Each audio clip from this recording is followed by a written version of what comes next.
दोस्तों इससे पहले वाले वीडियो में हमने अनबॉक्सिंग और रिव्यू किया था, अनबॉक्सिंग तो हम करते नहीं, सॉरी, रिव्यू किया था बोट के सबसे महंगे साउंड बार का, जिसका एमआरपी था 90,000 रुपए। हालांकि सारे कार्ड ऑफर्स लगा के वो पड़ गया था 20,000 रुपए का। मैं बात कर रहा हूं बोट अवंतीवार प्राइम 7050DA की।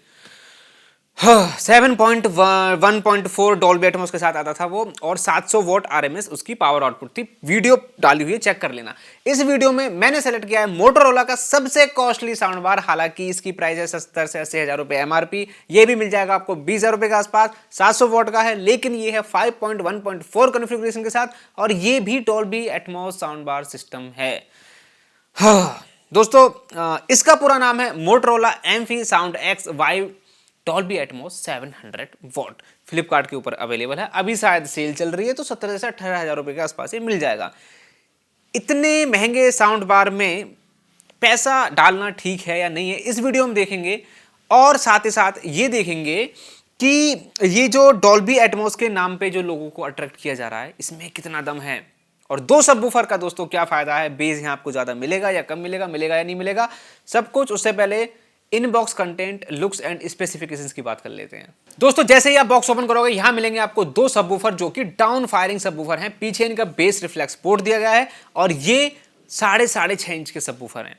इनमें आपको केबल मिल जाएगी जिससे आपको साउंड बार से कनेक्ट करना है, क्योंकि ये वाइड सबवूफर हैं, पैसिव सबवूफर हैं। और साउंड बार के साथ जैसे ही आप इनको कनेक्ट करोगे, ये अपना काम स्टार्ट कर देंगे। साउंड बार की दोस्तों बात करूं, लेंथ है लगभग 3 फीट से थोड़ी सी ज्यादा, यानी कि आप लगभग 55 इंच के एलईडी के साथ इसको आसानी से यूज कर सकते हो। उससे बड़े एलईडी के साथ ये छोटा पड़ेगा। उसमें आपको सामने की तरफ 3 ड्राइवर मिल जाते हैं 2.25 इंचेस के, जो कि आप जानते हो बहुत अच्छे से। वो है centre channel, left and right channel. इसके ऊपर 2 अपवर्ड फायरिंग स्पीकर मिल जाते हैं, जिनका साइज है अगेन 2.25 इंचेस। पीछे की तरफ सारे कनेक्टिविटी ऑप्शंस मिल जाते हैं, जैसे कि आपका coaxial port, optical port, USB port और HDMI EARC पोर्ट, ऑक्स पोर्ट भी मिल जाता है। और दूर से बैठ के अगर कंट्रोल करना हो ब्लूटूथ के थ्रू, तो वहां आपको ब्लूटूथ वर्जन मिलता है 5.3।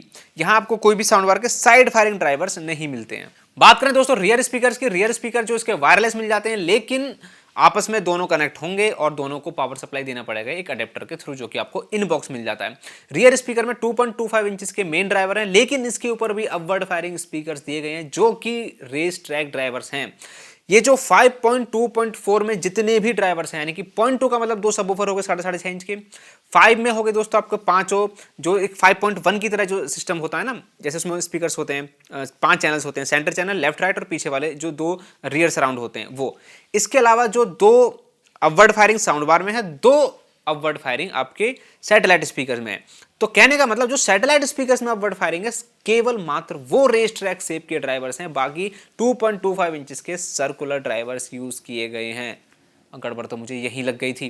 खैर, इसके अलावा मोटोरोला ने आपको रिमोट कंट्रोल भी दिया है, जिसमें बेस ट्रैवल का कंट्रोल दिया हुआ है, और अलग से EQ ऑप्शंस मिल जाते हैं।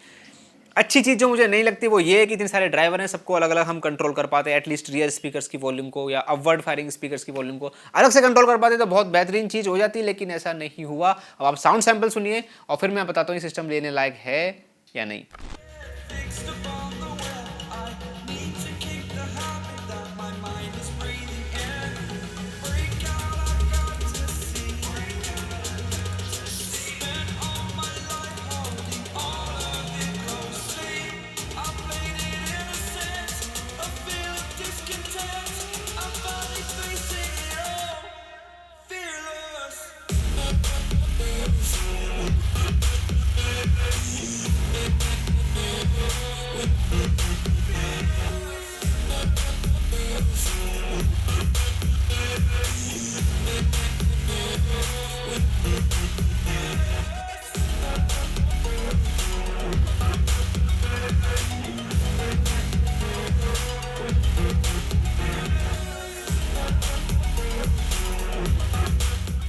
दोस्तों आई होप आपने साउंड सैंपल बहुत ध्यान से नहीं सुना होगा, क्योंकि अगर सुना होता तो साउंड सैंपल डाल के वीडियो का काम बन जाता। इसमें लाउडनेस की मैं बात करूं तो 350 से लेकर 380 या फिर 400 स्क्वायर फीट तक का भी आपका रूम है, तो उसको इजीली कवर कर लेगा। सिस्टम तो बहुत ज़्यादा लाउड है, लाउडनेस में कोई भी दिक्कत नहीं है। छोटी मोटी होम पार्टी करनी हो, डांस पार्टी करनी हो, उसमें भी काम कर जाएगा, नो प्रॉब्लम। डिस्टोर्शन भी कोई खास इसमें देखने के लिए नहीं मिलती है। बेस में डिस्टोर्शन दोस्तों देखने के लिए मिलती है। और वो मैं आपको बता देता हूं, अगर आपने बेस को +5 यानी कि फुल किया हुआ है रिमोट से, जो कि -5 से +5 तक जा सकता है, +5 किया हुआ है, तो वहां आपको 80% से ऊपर बेस में डिस्टॉर्शन, मतलब बहुत ज्यादा गंदी तो नहीं है लेकिन फील होगी आपको वो डिस्टॉर्शन। अब मैं दोस्तों बेस की बात कर लेता हूँ। देखिए दो सबवूफर हैं और लोग सोच रहे होंगे पता नहीं कितना हैवी और डीप बेस होगा। दो सबवूफर दोस्तों मैंने जितने भी एक्सपीरियंस किए ना उनके साथ मेरा जो एक्सपीरियंस है वो बहुत ज़्यादा अच्छा नहीं रहा है। मैं भी ऐसे सोचता था कि पता नहीं क्या है, लेकिन उसका फायदा अलग है, मैं अभी आगे डिस्कस करूंगा। पहले मैं बेस का नेचर बता देता हूं। देखिए बेस आपको थोड़ा सा हार्ड और पंची मिलेगा, क्योंकि इसमें जो बेस है डीप जाता है केवल 60 हर्ट्ज तक। 60 हर्ट्ज के नीचे बेस आपको बहुत little little little little little देखने के लिए मिलेगा, जिसका रिजल्ट ये हुआ कि आपको deep bass, thumpy bass, rumbles, vibrations, ये जो चीजें होती हैं ना, जो चेस्ट में जो एक थंप फील होता है, वो दोस्तों बहुत ज्यादा मिसिंग है, या मैं बोलूं बहुत ज्यादा लिटिल अमाउंट में आपको देखने के लिए मिलेगा। अब कुल मिला के दोस्तों कहने का मतलब ये है, बेस की जो वॉल्यूम है वो बहुत ज्यादा है, लेकिन बेस डीप नहीं है। हालांकि मैं एक चीज और बोलना चाहूंगा, बेस की क्लैरिटी बुरी नहीं है, बेस की क्लैरिटी अच्छी है, लेकिन डीप बेस लवर्स के लिए सिस्टम नहीं है। एक और प्रॉब्लम मुझे लगी, जो बोट, जिससे पहले मैंने जो वीडियो बनाई थी बोट अवंतीवार प्राइम 7050DA की, उसमें भी सेम प्रॉब्लम थी।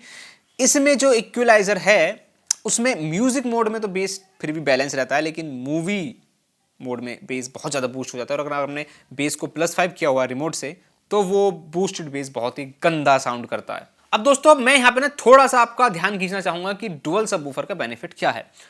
देखिए आपने देखा होगा कि एक सबवूफर हमने रूम में रखा हुआ है, आप रूम में आप चल के देखेंगे चारों तरफ, तो कहीं बेस ज़्यादा, कहीं बेस कम, कहीं बेस बिल्कुल नहीं, कुछ फ्रीक्वेंसीज कहीं आ रही हैं, कुछ फ्रीक्वेंसीज कहीं आ रही हैं।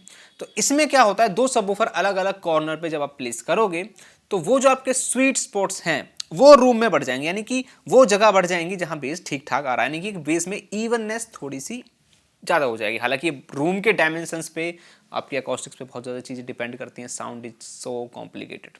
तो ये, लेकिन एक सिंगल सबवूफर के अलावा दो सबवूफर रखने से ही थोड़ा सा आपको बेनिफिट मिलता है, यानी कि बेस की जो कवरेज है वो बढ़ जाती है। कभी भी ये मत सोच लेना कि दो सबवूफर है तो ज़्यादा बेस हो जाएगा। दो सबवूफर का जो फ्रीक्वेंसी रिस्पॉन्स अगर 60 हर्ट्ज तक ही कंपनी ने मेंशन किया हुआ है और जा भी रहा 60 हर्ट्ज तक रहा है, तो ऐसा नहीं है कि दो लगा के वो 30 हर्ट्ज तक हो जाएगा डाउन, वो सिर्फ बेस की वॉल्यूम इंक्रीज हो जाएगी। अब देखिए दोस्तों, बेस के लिए तो कोई साउंड बार पूरा लेता नहीं है, क्लैरिटी, डायलॉग डिलीवरी मूवीज के लिए लेते हैं, डॉल्बी एटमॉस है वैसे भी है। देखिए डायलॉग्स में बात करूं दोस्तों, मैंने बोला था ना 2.25 इंचेस के जो ड्राइवर होते हैं ना, ये बड़े छोटे छोटे जो ड्राइवर होते हैं, बड़े थिन साउंड करते हैं, और ऐसे में रेस ट्रैक ड्राइवर्स की क्वांटिटी ज़्यादा होना ज़रूरी है। जैसे पिछली की जो हमने अनबॉक्स किया था उसमें रेस ट्रैक ड्राइवर्स क्वांटिटी में ज़्यादा थे, यहाँ सिर्फ रियर स्पीकर में है, साउंड बार में कोई भी रेस ट्रैक ड्राइवर नहीं है, वो 2.25 इंचेस के ड्राइवर है। दिक्कत ये हो रही है कि उन्हीं ड्राइवर से वोकल्स आ रहे हैं, उन्हीं ड्राइवर से आप हाइज निकालने की, ट्रैवल निकालने की कोशिश कर रहे हो। ट्रैवल दोस्तों काफ़ी फेक लगता है। फेक ट्रैवल का मतलब ये हुआ कि जितनी भी हाई फ्रिक्वेंसीज हैं वो सेम तरीके के साउंड करती हैं, मतलब अनइवन रिस्पॉन्स हम उसको बोल सकते हैं। तो वोकल्स पतले और एक वॉल्यूम के बाद कानों में थोड़े से लगने भी लगते हैं, ओवर शार्पनिंग की दिक्कत आती है। इसको दूर करने के लिए आप ये कर सकते हो कि ट्रैवल को +5 से ले जाके अब 0 या +1 +2 तक रख सकते हो, उससे ऊपर मत रखना बिल्कुल भी। और यही सेम वोकल क्वालिटी आपको गाने में मिलेगी। तो अगर आप ऐसे गाने सुनते हो जहाँ पे सिंगर की आवाज़ बहुत ज़्यादा मायने रखती है, मेलोडियस सॉन्ग सुनते हो, तो ये सिस्टम दोस्तों बिल्कुल भी आपके लिए नहीं है। 20,000 रुपये में आप कोई अच्छा stereo system, book shelf speaker कुछ और ले सकते हैं। साउंड बार में भी दोस्तों और भी अच्छे ऑप्शंस हैं। लेकिन अगर आप rap, hip hop, Punjabi music सुनते हो, रिमिक्स गाने सुनते हो और कभी कभार सुनते हो, तो फिर म्यूजिक में आपको कोई भी दिक्कत नहीं आएगी। अब दोस्तों मैं सराउंड साउंड की बात कर लेता हूं। देखिए सराउंड साउंड यहाँ आपको बिल्कुल सेम मिलेगा जैसे डॉल्बी डिजिटल 5.1 में मिलता है। अब आप बोलोगे तो डॉल्बी एटमॉस है। अरे मैंने ये काफी वीडियोस में बोला हुआ है, और मैं काम है मेरा हर वीडियो में बोलना। इसमें जो 4 अपवर्ड फायरिंग स्पीकर दिए हुए हैं, वो छत से टकरा के कानों में आवाज आने वाली जो बातें हैं, उससे थोड़ा सा रियलिटी की तरफ आइए। वो ऐसा कुछ नहीं होता है, थोड़ा सा वर्चुअल इफेक्ट मिलेगा और उसकी मैं गारंटी नहीं लूंगा मुझे, क्योंकि वो चीज़ फील नहीं होती। ठीक है, तो इसमें जो आपको एक प्रॉपर 5.1 में जो इफेक्ट मिलता है वो तो अच्छा खासा मिलेगा। तो अब वो डॉल्बी एटमॉस है दोस्तों, जो अपवर्ड फायरिंग स्पीकर है वो कितना काम कर रहा है आई डोंट नो, मुझे फील वो नहीं होता और नहीं हुआ है अभी तक। तो हाई एंड साउंड बार में जो अपवर्ड फायरिंग स्पीकर आते हैं दोस्तों, उनकी क्वालिटी हो सकता है बहुत सुपीरियर हो और वो ऐसा काम करवा रहे हों, लॉन्ग थ्रो स्पीकर्स हों, हो सकता है जो भी उन्होंने टेक्नोलॉजी लगाई हो। बट बजट रेंज में जो अपवर्ड फायरिंग स्पीकर्स हैं, ये बिल्कुल वही नॉर्मल स्पीकर आपने सेट करके दे दिए हैं, उसका कोई ऐसा बेनिफिट है नहीं। मतलब बहुत ज़्यादा अगर आप सोच रहे हो, आपसे कोई बोल रहा है कि ये थिएटर लाइक साउंड है, या फिर जैसा ये ऐड में जो साउंड बार ब्रांड्स अपने ऐड में डिपिक्ट करते हैं कि ऐसे करके लेज़र की तरह वो कानों तक आवाज़ छत से टकरा के आ रही है, ऐसा कुछ भी नहीं है। रियलिटी को पहचानिए। कंक्लूजन में दोस्तों मैं ये बोलना चाहूँगा, देखिए अभी थोड़ा सा वेट कर लीजिए, मैं ये बिल्कुल नहीं बोलूँगा सिस्टम को ले लीजिए या मत लीजिए। बहुत ही मस्त वीडियो आ रही है दिसंबर एंड में, इसलिए बोल रहा हूँ चैनल को सब्सक्राइब कर लेना, इंस्टाग्राम पे भी फॉलो कर लेना। उसमें हम क्या करेंगे, 20,000 रुपये के आसपास के जितने भी सराउंड साउंड डॉल्बी डिजिटल हो या डॉल्बी एटमॉस हो, डॉल्बी एटमॉस की रियलिटी अब तक आप अगर चैनल के रेगुलर व्यूअर हैं तो आप जान चुके होंगे है क्या। जितने भी सराउंड साउंड सिस्टम है 20,000 रुपये के आसपास अलग अलग ब्रांड्स के, सबको रैंक करेंगे, उससे आप अच्छी तरीके से अपने लिए डिसीजन ले पाओगे। तो थोड़ा सा वेट कर लीजिए दोस्तों और चैनल को सब्सक्राइब कर लीजिए, ठीक है। मैं मिलता हूँ किसी नेक्स्ट वीडियो में नेक्स्ट टॉपिक के साथ, अभी के लिए बाय।